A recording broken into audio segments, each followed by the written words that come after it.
So I'm here today with Lionel Zinsou, former Prime Minister of Benin, economist, historian, former investment banker as well as obviously an investor as you at the helm right now of France's largest private equity company. First of all, thank you so much for being with us today. It really was a pleasure listening to you and being a part of your talk. Good afternoon, but I'm grateful. I am pleased and honored to be with you, and I'm impressed by a student-led, perfect organization of the summit. That's very nice of you. It's very nice to hear such comments from such prominent speakers. Now, one thing that you didn't mention today in your speech, but that you have mentioned in the past is that you yourself are an Afro-optimist. Now, can you perhaps just give us an idea of what the concept of an Afro-optimist is, and why exactly do you consider yourself to be one? Yeah, I would say 20 years ago, when you were underlining the improvements, the progress in the African economies, it was not popular. So people being a bit depreciative, I mean, not very positive in newspapers. So journalists invented this concept, Afro-optimism, but suggesting that it was an illusion. Mm-hmm. Some people, despite the healthcare situation, despite the conflicts, despite corruption, despite migrations of populations that war has displaced, or misery, were saying it's so absurd to be optimistic on this continent. It is a hopeless continent. So being Afro-optimistic, was really a defect, was really something not understandable. So it was not said with sort of positive opening to what was the new situation in Africa. In the last 5 years, it has become a bit more positive, and becoming Afro-optimist today, when the continent is considered as a rising continent. Some people are impressed by what happened in telecom, for instance, which is a sort of revolution in Africa, totally unexpected. What happens in the financial sector, some progress in agriculture, which are also quite impressive. Manufacturing starting to become impressive as well.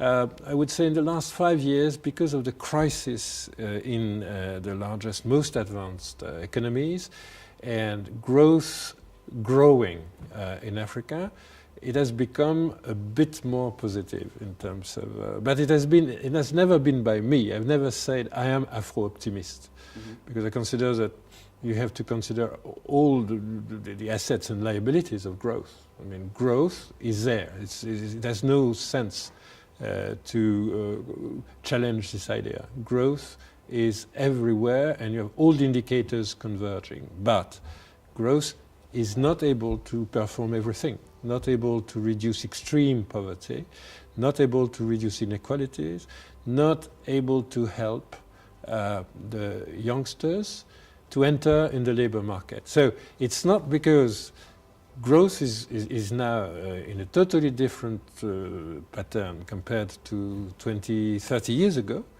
that growth is delivering a very happy Africa. No, it's more complex. We have a lot of other progress to accomplish. No, for sure. And you know, one thing that you've mentioned in your speech, and one thing that you've been advocating for the last few years, is the emphasis on investment to achieve that growth in the long run. Now, your background is obviously a mix of both private and public sector, having worked in some of the most prestigious financial institutions, I mean, the likes of Rothschilds, and you're also Prime Minister of Benin for a few months. Now, that experience that you have in both the private and the public sector, in both a very rich country, which is France, and coupled with the experience that you have having worked in the UK as well.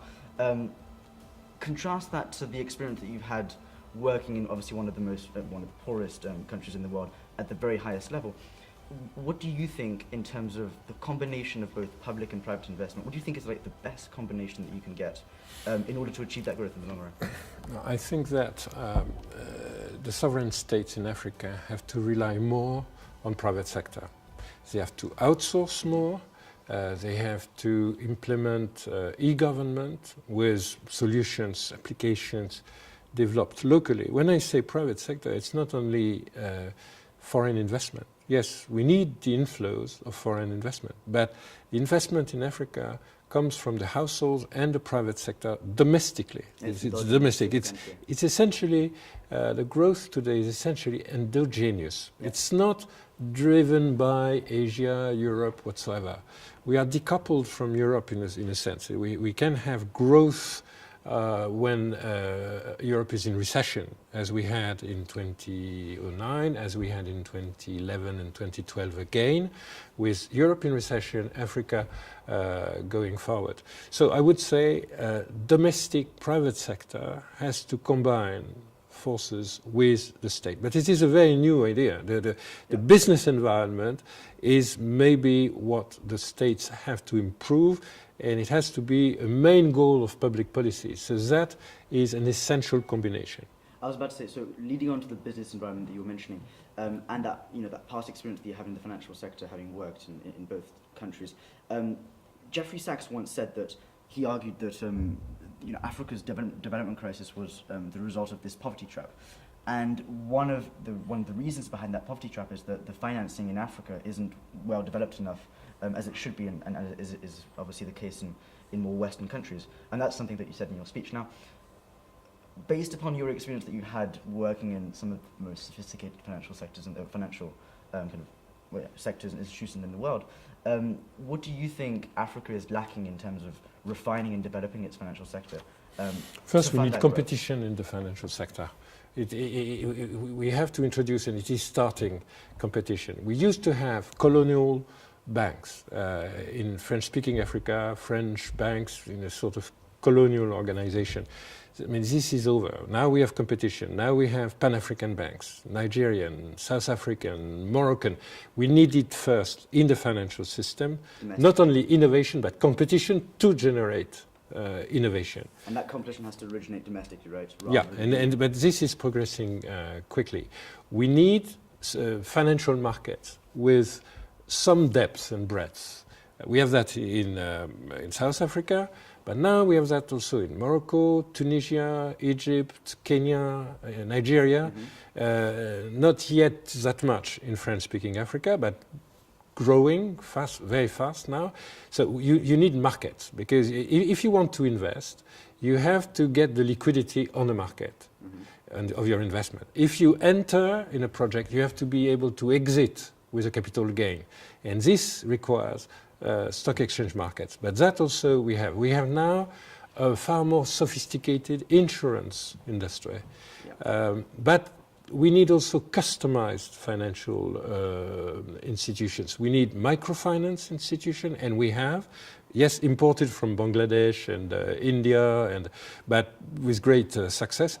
We will be among the pioneers of large-scale crowdfunding, which is very important for debt and equity. We need instruments for the diaspora to be more productive. The remittances of diaspora is an essential part now of our financial systems. It's a complement of savings by African from the outside. But we need that to be the most productive possible, not only supporting consumption and basic needs, which is very important, but also supporting investment and generation of business, entrepreneurship. And this is starting again. So we are defining a financial system which will not be just replicating the European or the Asian system. Take the payments, for instance.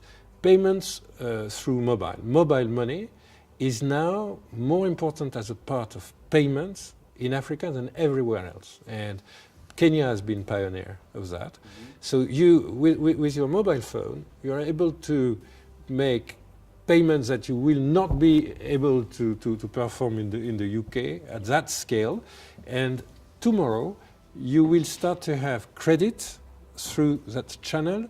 You will start to have some structured financial product that you can access to through the new communication technologies. So Africa is now first in some social usages of technology, which is completely new, and which also fuels this Afro-optimism, that Africa first is possible in some technologies. Africa pioneering technologies and social new usages. It will be true of renewable energy after telecom.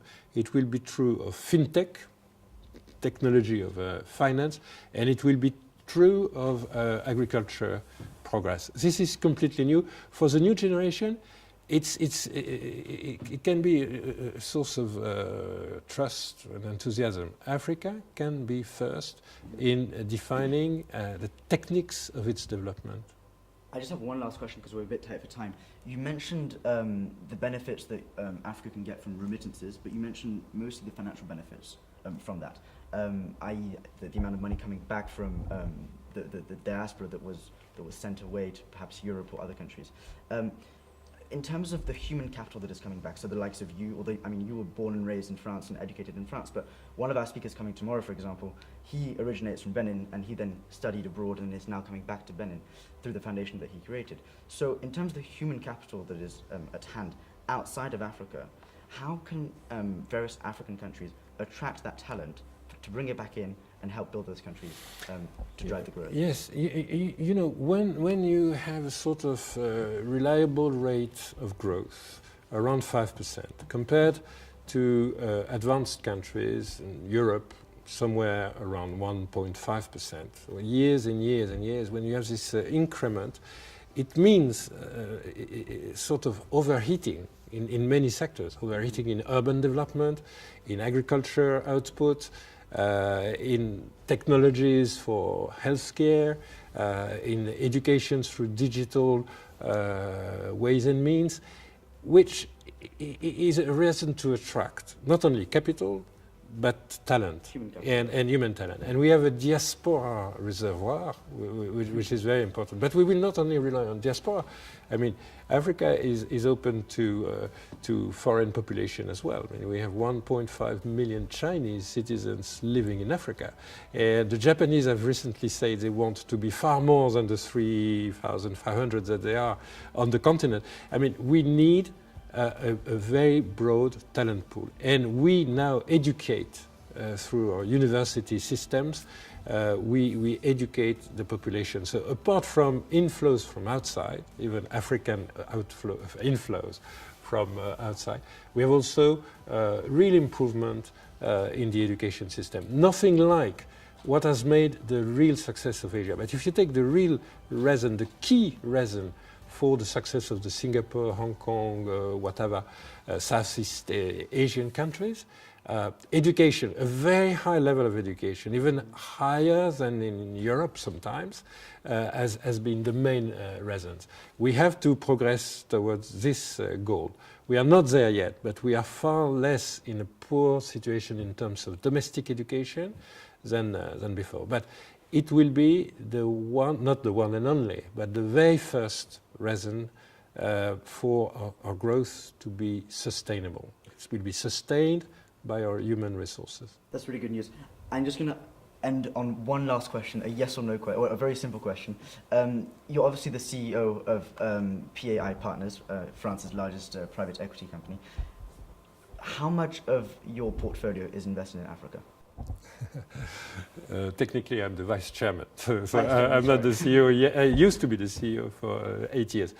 A little part, because we invest in European companies. So we have acquired many African businesses to complement our global companies. But as we are the first continental private equity fund by size, we have a portfolio of African business, which is larger than the vast majority of dedicated funds for Africa, just as an element of size. So it's in percentage, it's low, but okay. We had positions in healthcare, in airport handling, in food industry, so services and manufacturing, very significant, just as an effect of our size. But we will also dedicate funds in the future and I personally will undertake that, dedicated only to Africa. Okay, that was very interesting talk. Thank you so much for the speech that you gave just earlier. Thank you for the interview. Thank you for coming to Warwick, and perhaps we'll see Thank you. in the It future. was really my pleasure and honor. Thank you very much.